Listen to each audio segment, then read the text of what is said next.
Okay, there doesn't seem to be any online either. Okay. So before I go on to the official business of today's meeting, it's with great sadness that I have to tell you about the death of an ex-councillor, Councillor Bill McGuinness, who passed away peacefully in his sleep. And this has only happened in the last couple of days. So if you don't mind, I just wanted to let you know about it today, and we'll give a more fitting tribute at the next full council meeting, if that's all right with everyone. But I'm sure that you'll join me today in sending our condolences to his wife Liz and his son Mark. Thank you. So today we have got Gary, external auditor, with us here to answer any questions. So we'll move on to the business, which is the number one is the annual audit report, 22-23. Do we have any questions? Councillor McMillan. Good morning. Thanks very much for letting me in, Chair, and thanks to the auditor for the report. I'm always amazed as somebody who's only got O-grade accounts, the amount of work that you can do, you do in this field, and it's appreciated. And to be honest with you, I found the report fairly straightforward and a fairly easy read, because sometimes you get these things and it takes you 3 and 4 times for everything to drop in, but I found it a fairly straightforward read, so thanks for making it simple for myself anyway. I've just got a couple of comments on it, comments and questions, I suppose, so if you could be happy to answer them for me, I'd appreciate that. The first thing that really caught my eye was the adjustments in the value of property. It says in the reports down by £20.6 million. Now, I know sometimes it's very hard. We've got such a huge number of buildings and assets in this area. It's very hard to get an exact figure, but £20.6 million seems quite a large amount of money for us to be out. The second one is the impact of the wage deal. I know Unison have just sent out an email recommending that their members accept the latest wage deal. So wait to see how that happens. So it'd be quite interesting in your views and how that's going to affect, future accounts. I don't. Obviously, it hasn't affected the last year's, but how it would affect future years. Another interesting thing I seen was it kind of pulled out the fact that the council has been concentrating in 2 departments really to make its cuts, if you like. And you've mentioned in your report yourself that's not really sustainable going forward. So I'd just maybe like to tease out your thinking on that. And the last thing I've got here is, throughout the report, there's an assumption, and we have made that assumption before at previous council meetings, about a 5% rise in council tax. We know recently the First Minister announced there would be a council tax freeze, and unless I've missed it, I'm not entirely sure how that's all going to pan out in the weeks and months to come. So, I'm just asking how you think that change in policy is going to affect us here in Renfrewshire. Thank you. Thank you, Councillor. Those of you who don't know, I'm Gary Devlin, partner in Audit, and I'm the external auditor appointed to Renfrewshire Council. So just maybe to try and take those in order, the £20.6 million adjustment is a large adjustment in relation to the school estate. And what happened there is that the calculations of the area for the schools that was sent to the valuer included something called void areas. So it wasn't that the area was incorrect, it was the correct area for the school. It's just there were a significant element of those areas were void. So when we looked at that and found that, we had to correct for that. And when you extrapolate that up across the school estate, you get the £20.6 million. I would say that the council has over £1 trillion in assets. So you have to think of it in context as, well, that number sounds a lot, and actually, it's not really a significant sum, and it's something I would call a technical error. The other issues that you raise are largely around, if I could, in answering that from an external audit perspective, Alistair we'll be able to give you figures for the impact of some of the changes in finance.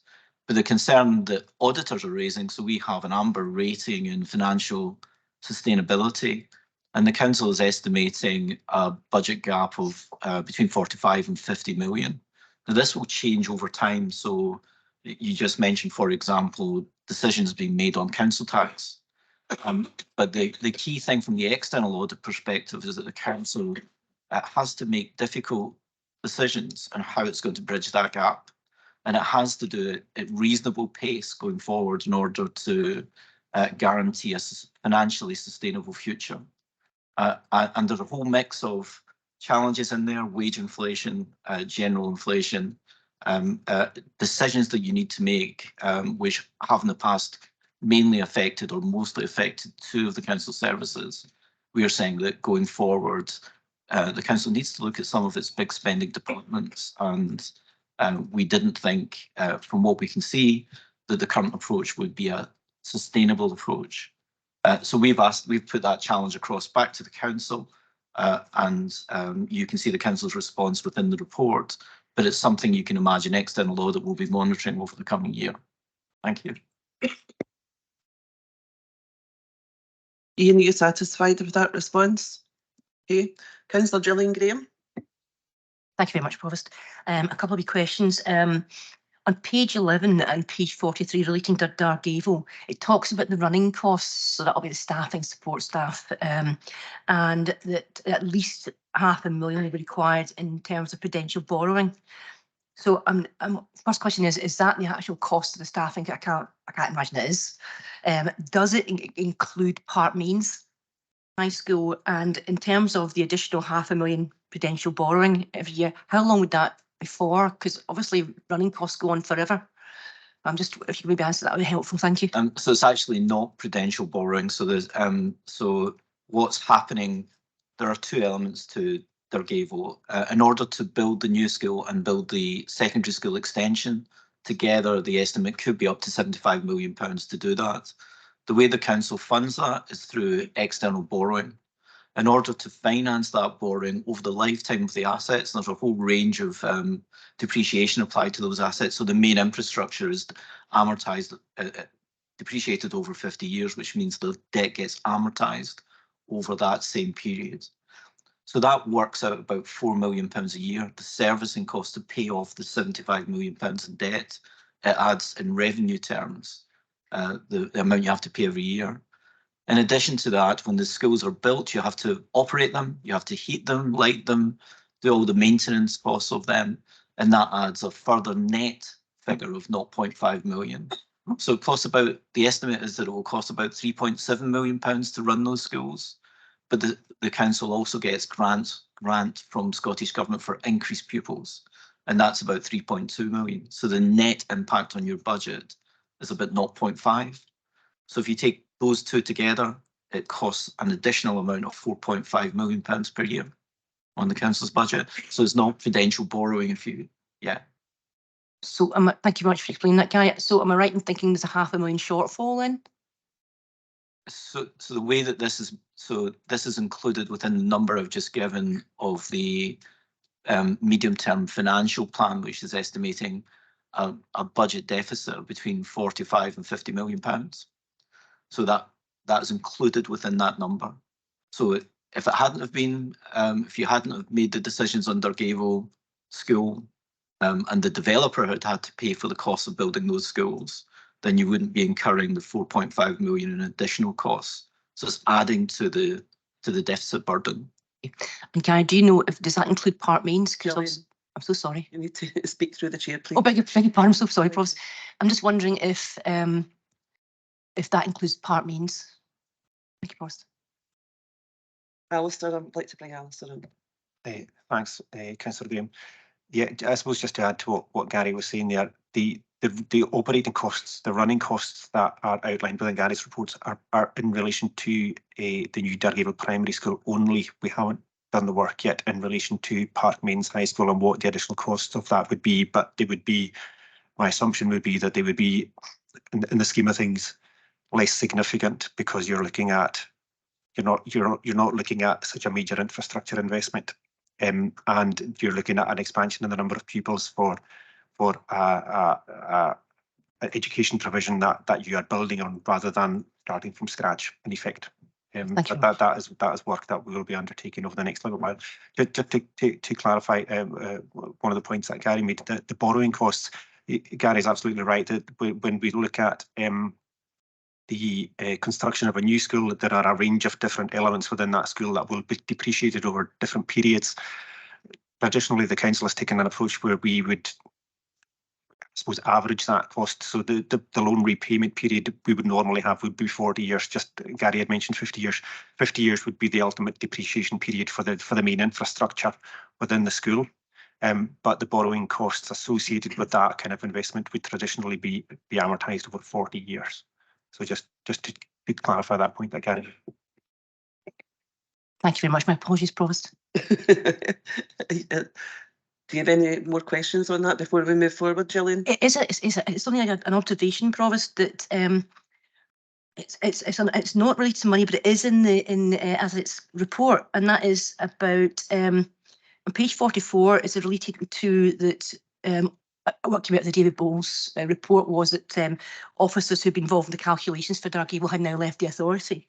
But there's an odd comment there saying that they note that some of those officers have moved to senior positions with other local authorities. I just wondered where that came from, because it wasn't in the Bowles report, but it's something you've noted in the report. Just asking how that came about, how they found that out, or how they made that observation. I have no idea. Gary? So we are aware of where the officers are now working within local government in Scotland. Thank you. Okay, thank you. Councillor Graham Clark. Thank you, Provost, and thank you to the Auditor for this excellent and comprehensive report. I really liked the layout. I think that was really helpful, and the way in which you clarified your points. So really appreciate that. Thank you very much. I have 3 points I want to make, Provost, from the report. On page 5 of the Asset Auditors report, page 11 in our papers, the 4.5 million of additional costs due to the Dargaville debacle, which are outlined in the medium-term financial plan, leave what we're told is a budget gap of 50 million between existing expenditure plans and available funding. Why is there no mention here of the amelioration that the reduction in contributions to the Strathclyde Pension Fund will bring to this? Did that announcement post-date this report, and has it still to be added to the MTFP? And next question, I'll go through 3 and then. Yes, please. Yeah, that's good. Page 9, 15 in our papers. Provost, I'm disappointed that the auditor highlights that council performance declined relative to last year in children's services. And I recognise that there's been, as the auditor does, that there's been exceptional inflationary costs and also a high increase in demand due to post-COVID. I only ask that this council continues to prioritise expenditure on children so that there's no further decline in our duty of childcare in 23-24. So that's just to make that point that we that as a council we focus on this, because I just noticed that there was a decline there. And then finally on page 55, 57 in the auditor's report, 62, 63 in our papers, given that there is, and thank you for raising the fact that we're an amber situation, given that there is, and I quote, a significant risk in relation to financial sustainability of the council, and that the council must now make difficult decisions on spending priorities if it's to remain financially sustainable. What will happen if this administration continues to fail in bringing forward a plan to address the identical financial challenges? This year, we're drawing down 12 million from reserves. We can't keep doing that. We desperately need a sustainable solution to close the medium-term budget gap, but nothing is being brought forward. We know nationally that the SNP are not good with finances, but I had hoped for better here. Just now, urgently, it's really urgent, I think, that we address this situation and that we have a plan for our spending priorities. Thank you. Thank you very much. Councillor Clark. Gary, do you want to come in and reply? I can answer some of those, I think. So the council's decisions on closing the budget gap will of course be impacted by decisions made by the Strathclyde Pension Fund on future contribution rates. But that was occurring at a point in time when we were writing the report, where we weren't sure what the council's decision on that would be, so that the council has some options there. So we didn't want to reflect that. We were waiting to see what in the round the council would do. And the council has a range of options that it can use to address the budget deficit gap. And we thought the best thing to do was just to state what was in the current medium-term financial plan, as we weren't certain of anything else. So I think that explains the position within the report. These things change fast, dynamically and fast. The key point that we raise, and you raise it again, is we're quite clear that in our view, the council has to take action to address the budget deficit. There is time for the council to do that, but we will be paying close attention to the council's decisions in that area. You raised some other issues about performance in children's services, and it has been difficult times. And if you look across Scotland, lots of councils are struggling in some of their performance areas post-COVID and due to high inflation, and it's causing poverty to increase in some areas, and that's putting an additional cost onto an additional demand onto council services, and it's costing more. I don't really think there's much more for me to say other than what's in the report. Thank you.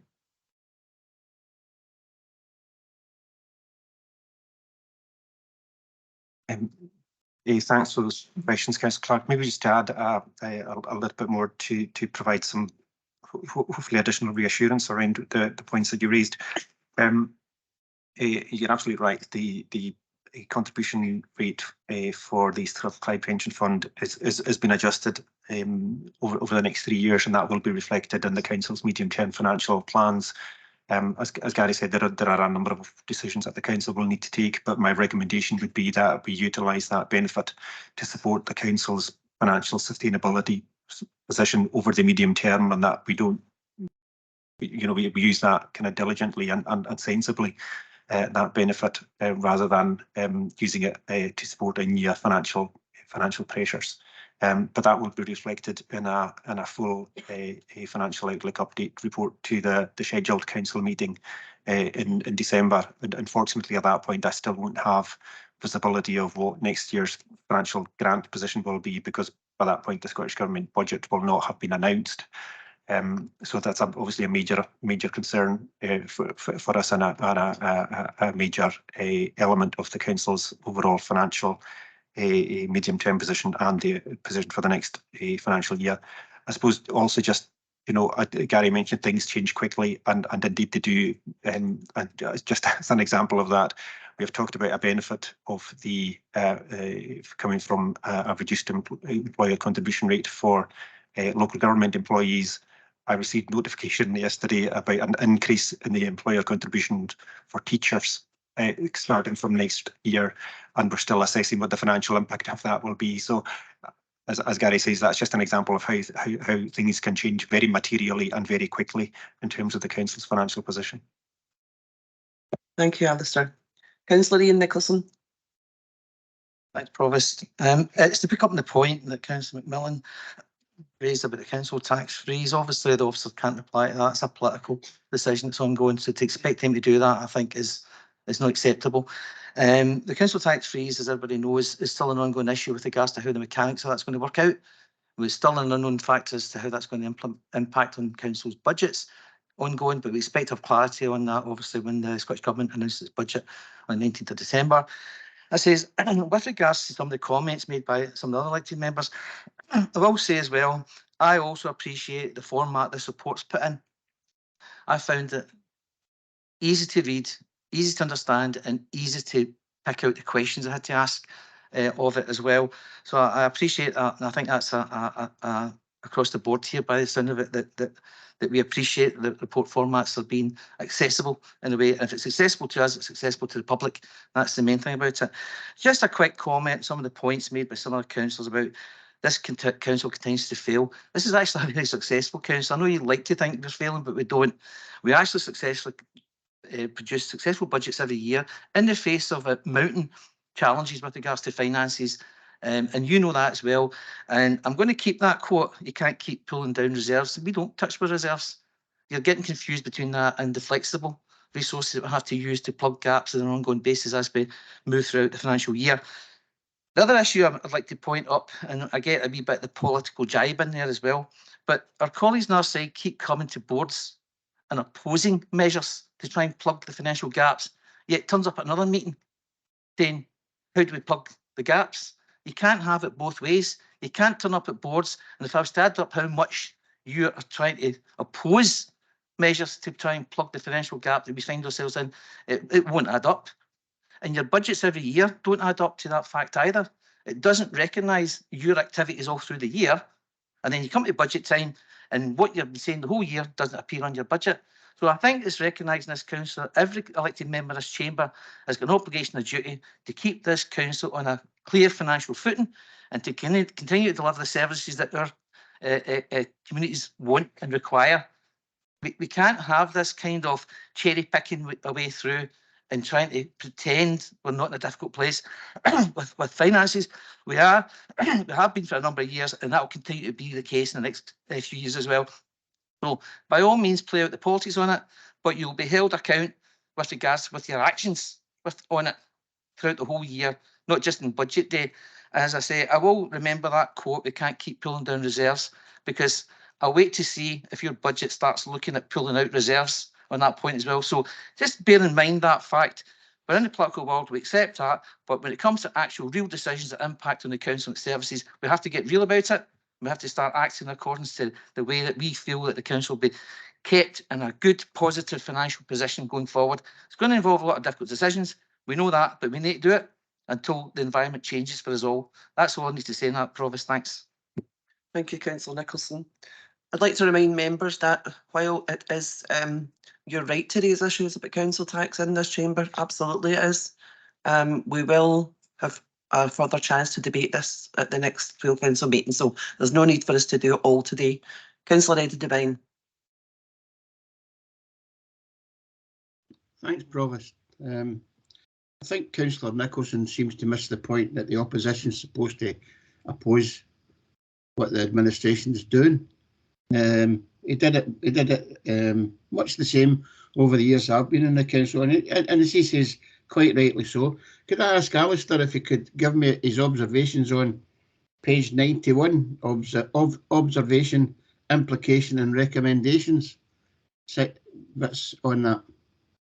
You certainly can, and I'll just give Alistair a wee minute and you can pull that up. Thanks, Provost. You just give us a few seconds, please, Councillor Devine. No problem.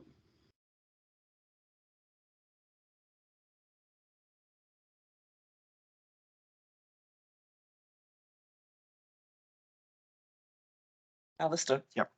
Sorry, Councillor Devine. So are you referring to the action point 2, the financial sustainability action? Sorry, Councillor Devine, you're muted.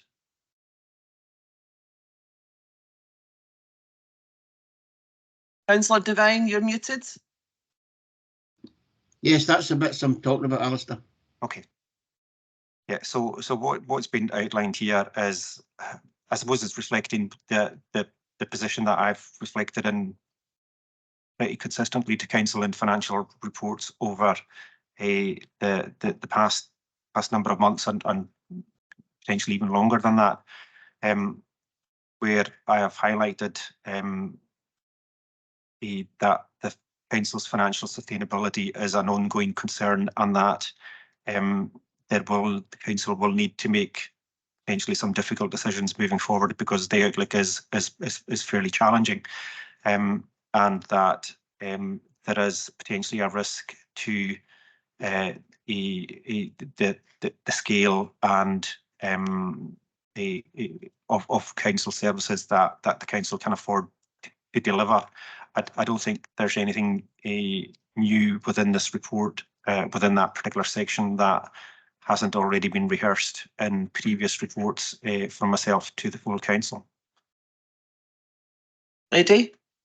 Okay, then could I ask another question? How did environmental services, or whatever they're called these days, make a £2.770 million loss and nobody seemed to notice?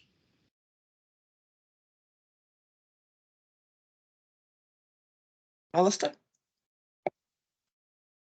Sorry, Councillor Devine, I'm not sure what figure where you're pulling that figure from. In a previous report, I've noticed that Environmental Services had made a loss, or sorry, an overspend, I'll put it that way, of £2.770 million.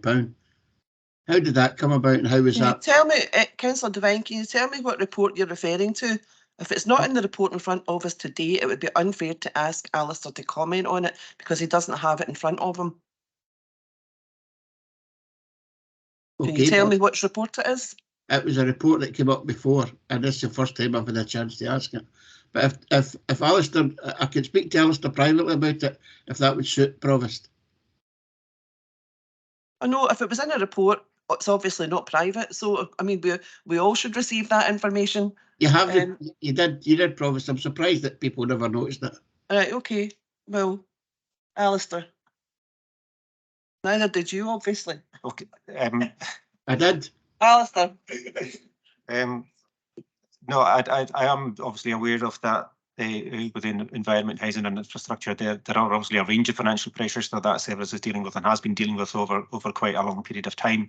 I would need to double check with you, Councillor Devine, which report you're referring to and whether that is an in-year financial report or a year-end outturn report. I would need to just confirm exactly which figure you're referring to, Councillor Devine.